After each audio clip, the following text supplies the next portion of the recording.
But I want to start by saying a few things that may seem obvious to you all because you're studying energy, but energy is the most important thing there is. Without energy, life itself would be impossible, and we human beings have been using energy for as long as we've been human, and before that. And of course, our energy economy changed really dramatically over the last couple of hundred years as a result of our use of fossil fuels. There's never been anything like it before in human history. Of course, some things had to happen to make it possible for us to use fossil fuels. We had to have a few inventions lying around, like gears, a heat engine, some mining equipment, and so on.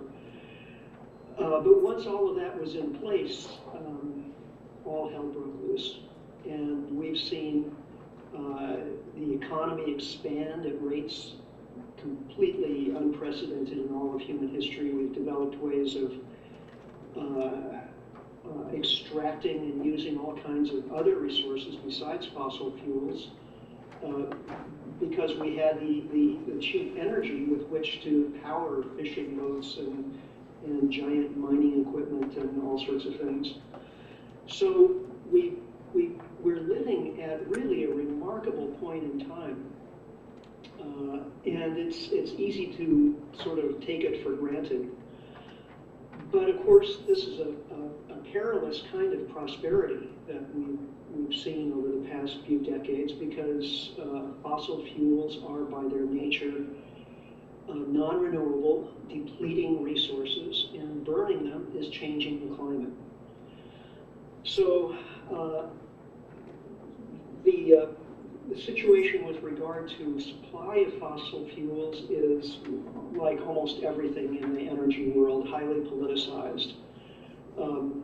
Energy is power, and politics is about power. So, it's thoroughly to be expected that energy, which seems like something, physicists talk about, it should be something that's just a matter of fact. It has become a highly contentious, politicized, and therefore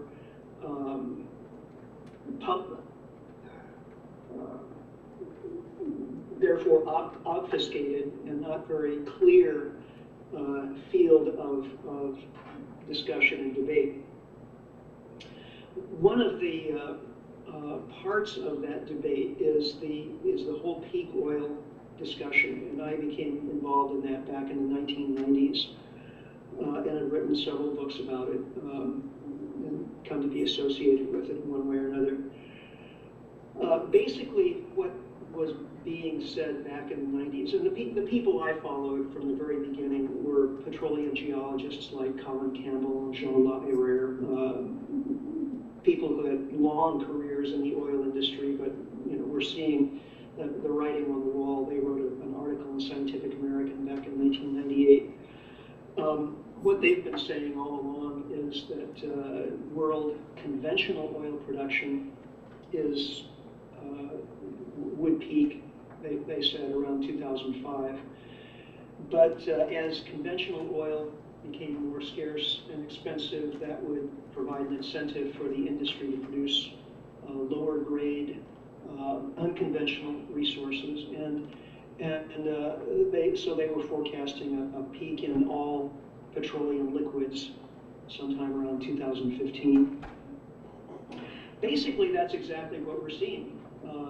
Back in 2005, regular conventional oil went into a kind of bumpy plateau situation, completely unexpected by the U.S. Department of Energy or the International Energy Association. And world conventional crude oil production today is just about the same as what it was in 2005.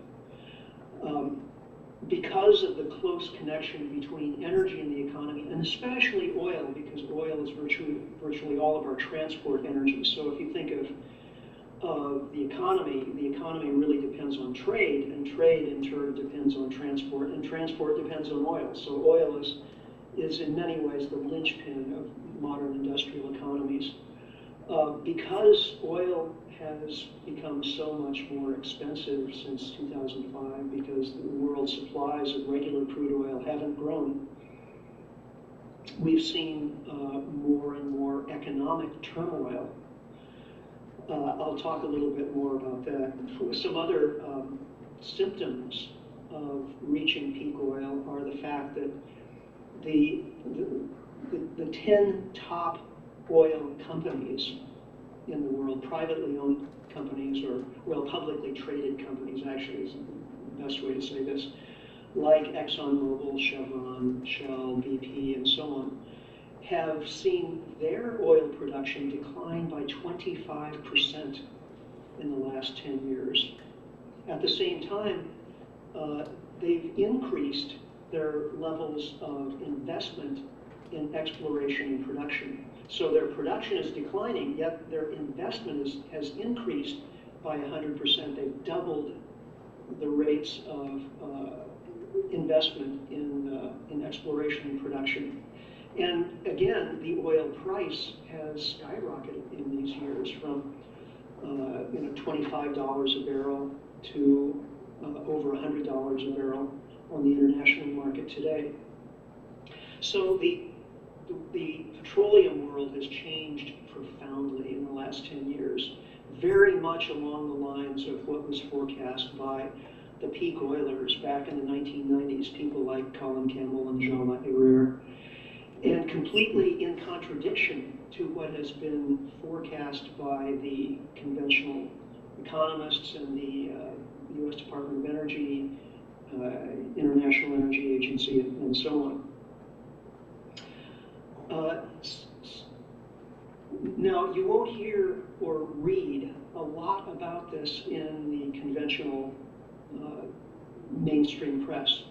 Why not? Well, it's in nobody's interest, at least not in the interest of the oil and gas industry or politicians or most of the big actors within the economy, big corporations and so on, banks. It's in none of these people's interest for people to really understand this situation, because if people did, they would first of all, they would demand fundamental change to our energy system. Second, they would start to withdraw from the whole consumer juggernaut, which is what keeps the economy afloat. 70% of our economy is consumer-driven, and that consumer sentiment, the belief that the economy is going to grow and grow and grow in perpetuity in the future, is based almost entirely on the assumption that we'll have more and more cheap oil in the future to make it all happen.